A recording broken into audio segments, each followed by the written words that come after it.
आजाद जिंदाबाद, कोयला मजदूर यूनियन जिंदाबाद, कोयला मजदूर यूनियन जिंदाबाद, राजेश सिंह जिंदाबाद, मंत्री राजेश सिंह जिंदाबाद, खान के मजदूरों को, खान के मजदूरों को।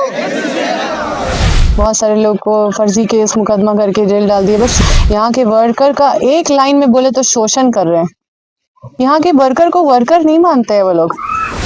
कभी भी इनका वर्कर क्लेम नहीं कर सकते कि हम एनटीपीसी में काम कर रहे हैं। पूरे पदाधिकारी कान में तेल डाल के और आंख में पट्टी लगा के बैठे हुए हैं। आप बोल रहे मजदूर को भारत का रीढ़ माना जाता है, पहले मजदूर तो माने।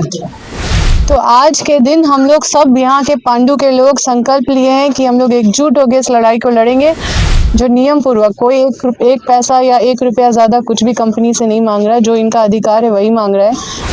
यहाँ पे ताला लगा के जाने के सिवा उनके पास दूसरा कोई चारा नहीं है। यहाँ के लोग के बीच में अगर काम करना है कंपनी को, तो सबको अच्छे से अधिकार देना होगा। चलो 30 रुपया बढ़ा देते हैं, चलो 50 रुपया, जो सुन रहे अभी कि 50 रुपया बढ़ा देते हैं, तो उसको सीधा यही जवाब दिया जाएगा कि अब पंचायती नहीं चलेगा। राष्ट्रीय कोयला मजदूर यूनियन के बैनर तले केरेडारी कोयला खनन परियोजना, जिसे आम चाल के भाषा में पांडु माइंस भी लोग कहते हैं, जो एनटीपीसी का है और एमडीओ है बीजीआर, कुछ मांगों को लेकर के यहाँ के विस्थापित गुरैयत जो बीजीआर कंपनी के अंदर काम भी करते हैं, वो 6 दिनों से माइंस के बाहर आंदोलन पर बैठे हुए हैं। आंदोलन में झारखंड की चर्चित विधायकों में से एक अंबा प्रसाद पहुंची हुई है। क्या समझे, क्या बातचीत हुई, बातचीत करते हैं। आंदोलन में पहुंची, आप क्या समझ पाएंगे? देखिए, ये आज समझने वाला चीज नहीं है। ये तो शुरू से ही हम लोग जो है सब चीज समझे हुए हैं और शुरू से ही लड़ाई लड़ रहे हैं। अब खुशी इस बात की है कि पूरा गांव एकजुट हो गया है, गांव में जागरूकता आ गया है, क्योंकि उस समय जागरूकता नहीं था। तो बहुत हम लोग उस समय भी त्रिपक्षीय वार्ता किए थे, कुछ सवाल रखे थे अधिकारी लोग के पास कि इस सवाल का जवाब मिलेगा। बस हम लोग को जवाब चाहिए कि ये क्यों नहीं लागू होगा, ये क्यों नहीं लागू होगा, ये क्यों हो रहा है, बस ये सब का जवाब दे दीजिए। तो ये सवाल देख के इतना डर गए कि वहाँ पे फिर पुलिस फोर्स भर के और फिर कुछ लोग को वहाँ पे मतलब मैनेज करके या जैसे भी, मतलब पता नहीं, फिर काम चालू कर दिए और फिर वो पूरा गांव भी डिस्टर्ब करने का कोशिश किए और काफी तनाव का माहौल भी पैदा किए। बहुत सारे लोग को फर्जी केस मुकदमा करके जेल डाल दिए। बस यही प्रोसेस में ये लोग चल रहे हैं, यही तरीका है इनका काम करने का। यहाँ के वर्कर का एक लाइन में बोले तो शोषण कर रहे हैं। यहाँ के वर्कर को वर्कर नहीं मानते हैं वो लोग।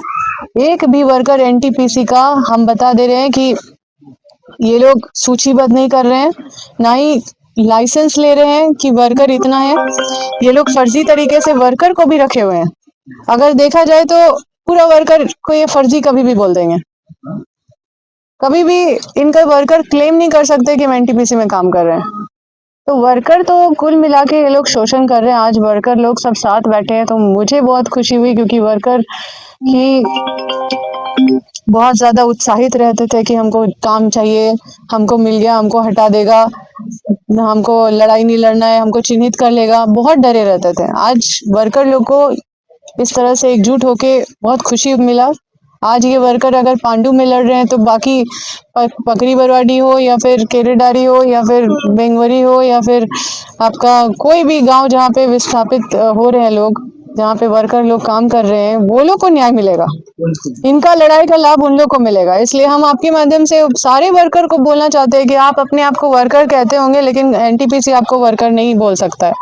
आज आप आउटसोर्सिंग कंपनी का भी वर्कर है, इसको भी क्लेम नहीं कर पाइएगा, क्योंकि वो लोग भी आधा पैसा आपका खाता है और आपको जो पैसा देता है वो बस ऐसे जैसे मतलब अपमानजनक तरीके से यहाँ के लोगों के साथ सारा काम किया जा रहा है। चाहे वो जमीन का अधिग्रहण हो, चाहे यहाँ के लोगों को रोजगार देने का बात हो, चाहे घर के बदले घर, वो सब छोड़ दीजिए। पुनर्वास नाम का कोई चीज नहीं है बड़का गांव या कहीं केरेडारी में, कहीं पुनर्वास का एक उदाहरण भी नहीं है कहीं। तो पूरी तरह से खूब सारा मुनाफा कमाने का बस एक प्लानिंग ये लोग करके, और यहाँ पे बड़का गांव केरेडारी में बस लूटने के मंशे से आए हुए, और यहाँ के पूरे पदाधिकारी कान में तेल डाल के और आंख में पट्टी लगा के बैठे हुए हैं। और लगातार हम प्रयास कर रहे हैं कि उनका आंख खोलने का काम करे, उनका मतलब उनको जगाने का काम करे। लेकिन हमारी एकजुटता में ही हमारी जीत है और हम इस लड़ाई को जीतेंगे, क्योंकि हमारे सभी लोग दिख रहे हैं कि सब एकजुट हो गए हैं। और अम्बा जी, इसको जहां भारत 1950 का वह दिन था जब गणतंत्र दिवस के तौर पर संविधान को हम लोगों ने अपनाया, लोग संविधान दिवस के तौर पर भी आज के दिन को मनाते हैं 26 जनवरी को, और एक तरफ लोग आंदोलन कर रहे हैं जो मजदूर को भारत का रीढ़ माना जाता है विकास के लिए। आखिरकार संविधान और इनके आंदोलन को कैसे देख रहे हैं जोड़ करके? आप बोल रहे मजदूर को भारत का रीढ़ माना जाता है। पहले मजदूर तो माने, पहले मजदूर है वो तो माने, वो तो मजदूर ही नहीं मान रहे पहले। और भारत का जो आज रिपब्लिक डे है, हमारा गणतंत्र दिवस, हम ये संकल्प हम भारत के लोग, हम लोग इसी दिन से बोलना शुरू किए है ना, ये हम भारत के लोग, तो हमको आज के दिन ही मिला है बोलने के लिए। और ये न्याय और सम्मानता का बात तो हमारा संविधान में आज ही के दिन मिला है। और हम लोग संवैधानिक तरीके से, लोकतांत्रिक तरीके से जो लड़ाई लड़ रहे हैं, ये भी हम लोग को आज ही के दिन मिला है। तो आज के दिन हम लोग सब यहाँ के पांडु के लोग संकल्प लिए हैं कि हम लोग एकजुट होकर इस लड़ाई को लड़ेंगे और सम्मान का लड़ाई लड़ेंगे। हम लोग ये जो अपमानजनक जो यहाँ पे कार्य किया जा रहा है, लोगों को अपमानित किया जा रहा है, यहाँ के रैयतों को अपमानित किया जा रहा है, यहाँ के लोकल लोगों को शोषित किया जा रहा है, इसकी लड़ाई लड़ेंगे। यहाँ के माटी को बचाने की लड़ाई लड़ेंगे।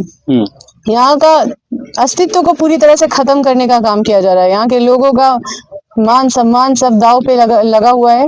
अब लोगों को उठना पड़ेगा, एकजुट होना पड़ेगा, कोई दूसरा विकल्प नहीं है। हम लोग कानूनी लड़ाई भी लड़ेंगे। हम लोग इनका पूरा पुर्जा खोल के कानून पे भी रखेंगे, कानून के दायरे पे भी जाएंगे। और हम लोग यहाँ पे फील्ड में भी, यहाँ पे स्थल में भी, यहाँ पे लोग अपने जो जहाँ पे विस्थापित हैं वहाँ पे भी लोग अपना डटे रहेंगे और अपने मांग, अपना जो अधिकार है, जो नियम पूर्वक, कोई एक पैसा या 1 रुपया ज्यादा कुछ भी कंपनी से नहीं मांग रहा है, जो इनका अधिकार है वही मांग रहा है। अवैध तरीके से काम करना जो कंपनी कर रही है उसको ताला लगाना पड़ेगा, और वैध तरीके से काम करे तो यहाँ की जनता उनको सहयोग करेगी, अन्यथा यहाँ पे ताला लगा के जाने के सिवा उनके पास दूसरा कोई चारा नहीं है। तो ऐसे में यहाँ के लोग वरना खेती बाड़ी करके अपना ठीक से रह लेंगे। अगर यहाँ के लोग के बीच में अगर काम करना है कंपनी को, तो सबको अच्छे से अधिकार देना होगा, जो नियम से, जो कानून कहता है उस हिसाब से। अन्यथा यहाँ पे ताला बंद करके जाए। यहाँ के लोग के पास इतना जमीन काफी है अपना जीविका के लिए। 25 जनवरी की शाम को कंपनी के साथ जो आंदोलन कर रहे भूरैयत, जो यहाँ के स्थानीय मजदूर हैं, उनकी एक बैठक बुलाई गई थी। आंदोलन कर रहे लोगों ने बताया कि प्रत्येक महीना 800 रुपया बढ़ा देने की बात हो रही थी, लेकिन हम लोग जो पीयूसी जो है एचपीसी, उसके तहत जो है हम लोग मांग कर रहे थे। जब तक वो मांग हमारी पूरी नहीं होती है तब तक हम यहाँ पर डटे रहेंगे। वो जो 800 रुपया बढ़ाने की बात कंपनी कर रही है, आप पेशेवर अधिवक्ता भी हैं, इस क्षेत्र का प्रतिनिधित्व भी किए हैं, क्या लग रहा है? देखिए, अब हम बस यही बोलेंगे कि बहुत पंचायती हो रहा है। पंचायती नहीं चलेगा। हमको 800 चाहिए, हमको ये चाहिए, पंचायती नहीं चाहिए हम लोग को। हम लोग को नियम से, हम लोग को चाहिए सब कुछ, और जो नियम कहता है वो सारा चीज चाहिए, और अन्याय और शोषण नहीं चाहिए। और किसी भी तरह का ऐसे थोड़े चलेगा कि कोई अधिकारी आके बोल दिया 30 रुपया बढ़ा देता है, चलो 50 रुपया, जो सुन रहे अभी कि 50 रुपया बढ़ा देता है, तो उसको सीधा यही जवाब दिया जाएगा कि अब पंचायती नहीं चलेगा। बड़का गांव में अभी तक पंचायती के आधार पे ही 25 लाख मुआवजा भी मिल रहा है, सब कुछ पंचायती के आधार पे, और कुछ भी इससे लोग संतुष्ट नहीं है। तो अब जो भी होगा वो कानून और नियम से और न्याय संगत यहाँ के लोगों के ऊपर न्याय करते हुए होगा। पंचायती वाला सिस्टम अब बंद करना होगा। नौजवानों में एक डर है कि अगर हम लोग लगातार आंदोलन करते रहे तो कंपनी हम लोगों के ऊपर विभिन्न प्रकार के मुकदमे दायर कर सकता है, हम लोगों को जेल भेजने की भी कोशिश कर सकता है। देखिए, जब इतने सारे लोग अगर मुट्ठी बांध के एकजुट रहे ना, तो इनको कोई नहीं हिला सकता है।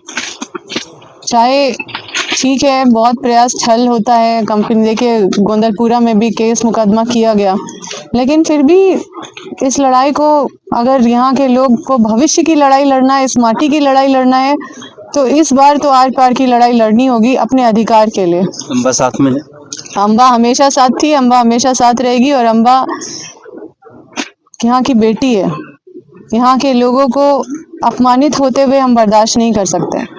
कंपनी को 2 टुक में अम्बा क्या कहना चाहिए? कंपनी को बस यही कहना चाहेंगे कि बहुत मुनाफा कमाने के लिए आपका जो तरीका है वो इस स्तर तक गिर गया है कि आप यहाँ बड़का गांव के लोगों को जानवर से भी बदतर ट्रीट कर रहे हैं।